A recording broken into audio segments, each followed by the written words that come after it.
What is going on, travelers? In today's video we are going to be doing a main DPS and damage showcase guide on Sucrose, one of the first animo units in Genshin Impact, and my oh my, she was just outstanding in the beginning of the game. She still retains that. She has a lot going for her, and whether you want to play her as a support unit, a main DPS, a hybrid unit, she plays all these different play styles super well. I personally like playing her as a main DPS, but I sometimes use her as a sub DPS as well, or just build her with full EM. So in this video, we're going to be looking at kind of both build guides, but more towards the main DPS driver team. For her normal attack, Wind Spirit Creation, she performs 4 attacks using Wind Spirit, seeing on animo damage. Super cute. I love the little animations that she has for it. Her damage multipliers aren't as high as many other Catalyst users, but at the same time, you got to think about it. She is animo, so she's going to be swirling constantly with even her normal attacks, adding that little extra damage on top of what she already does. Now for her elemental skill, Astable Animo Hypostasis Creation 6308. Can't believe I just said that all. No, it just creates a small little wind spirit that pulls opponents and objects towards its location. It launches opponents within its AoE and deals animo damage. The skill damage is actually pretty high. School cooldown is a little high at 15 seconds, but that can be remedied with a few constellations. Now for elemental burst, Forbidden Creation Isomer 75 type 2. Sucrose hurls an unstable concoction that creates a large wind spirit, much like her elemental skill, but it will persist, and the large wind spirit will continuously pull in surrounding opponents and objects, launch nearby opponents, and deal animo damage. Now this also has elemental absorption, because if the wind spirit comes into contact with hydro, pyro, cryo, or electro energy, it will deal an additional elemental damage of that type. She has a lot of crowd control capabilities and a lot of buff capabilities as well, so let's go ahead and go over her passives. Catalyst Conversion. When Sucrose triggers a swirl reaction, all characters in the party with the matching element, excluding Sucrose, have their elemental mastery increased by 50 for 8 seconds. Now this is pretty cool, as you're going to get more EM on the characters that need it, and you're going to see that's a little common trait with Sucrose. Her second passive. When her elemental skill or elemental burst hits an opponent, it increases all party members, excluding Sucrose, EM by an amount equal to 20% of Sucrose EM for 8 seconds. Now for Constellation, she works well at C0, but I highly suggest at least getting C1 on her, because it just makes her so much easier to play. Her C1, she basically just gains 1 additional charge for her elemental skill. Now these are very simple constellations, but have a huge impact, as you're going to get more energy from this. You're going to get a little bit more crowd control and damage. It just adds a lot of value to Sucrose. Her C2, the duration of her elemental burst is increased by 2 seconds. Another simple yet amazing constellation, as it's going to extend the duration of that burst, dealing more damage and more crowd control. Her C4, this one is really good if you're using her as a driver or as a main DPS. Sucrose's cooldown of her elemental skill will be reduced by 1 to 7 seconds for every 7 normal or charge attack hits she scores against the opponent. So you're going to get that cooldown reduction. It is a little bit of RNG of how much, but nonetheless, it's rather useful. Her C6, if her elemental burst triggers an elemental absorption, all party members gain a 20% elemental damage bonus or the corresponding absorbed element during its duration. So even more buff, not in the sense of EM, but actual elemental damage bonuses. Now for artifact sets, I want to make this as simple as possible.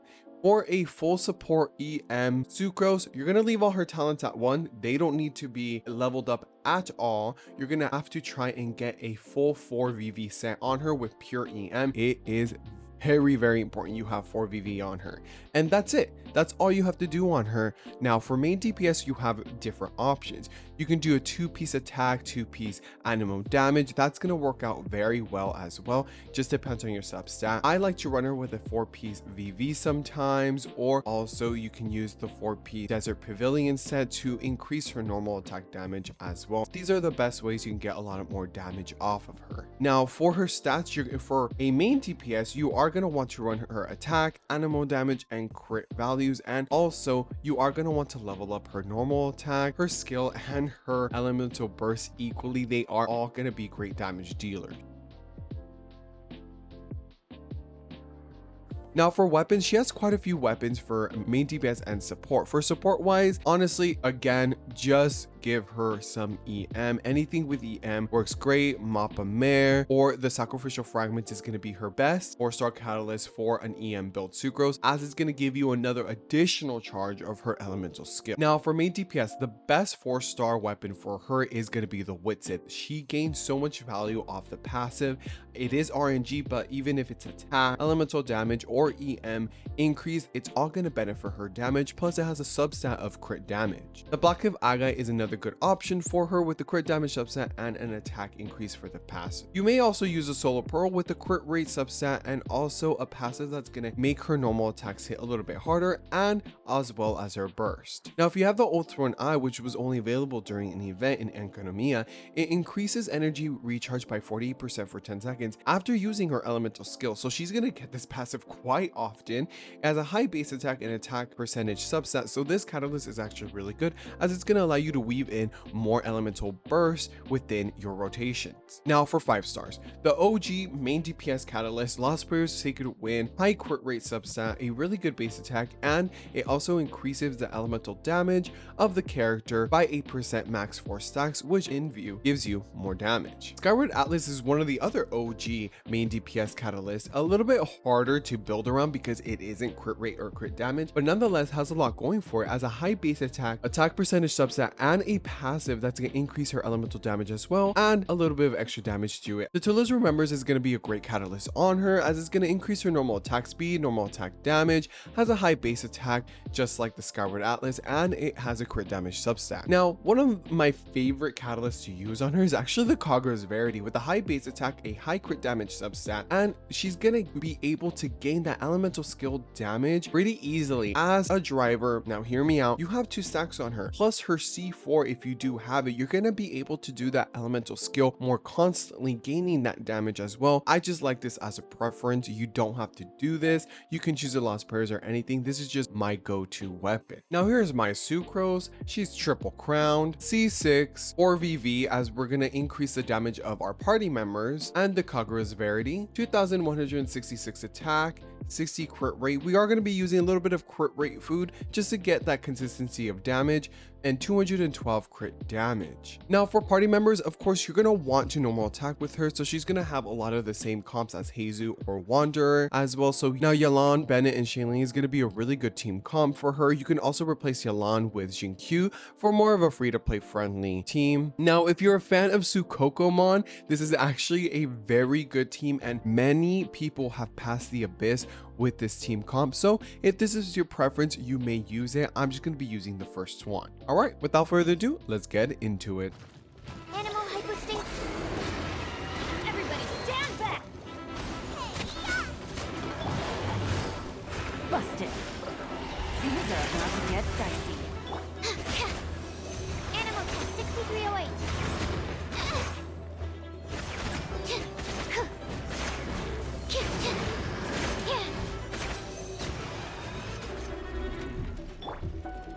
Let's light it up. I'm going in. Booba, get them. You're in toast. Here comes the catch. Quietly now. Busted. Enhanced animal module 75.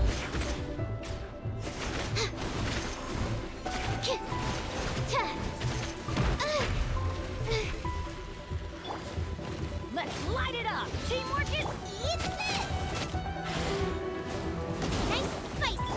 Quietly now. Game's up. Squirrel, Mark 2, animal test 6308.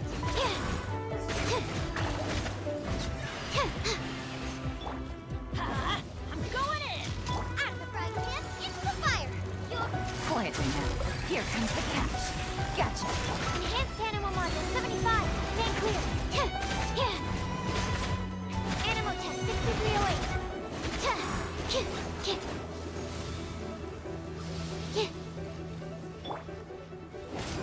Nice and spicy. Quietly now. Absorption test.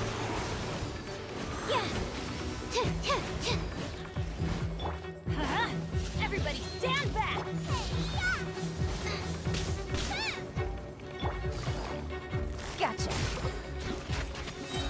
are about to get dicey. Stand clear. Don't break my glasses.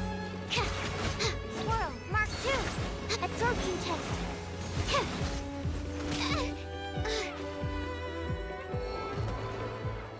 Well, there you have it, a main DPS Sucrose build guide and damage showcase. She honestly is an amazing main DPS. We did most of those bosses under one rotation. You know, the Mongol Genki did take a while, but he kept running around the field. Anyways, please like, share, and subscribe if you liked the video. Also, comment down below on your thoughts on Sucrose as a main DPS and how you're gonna build her. And I do stream on Twitch most nights, so please go ahead and follow me on there. It would mean the world to me. And I'll see you on my next video. Thank you and have a good night.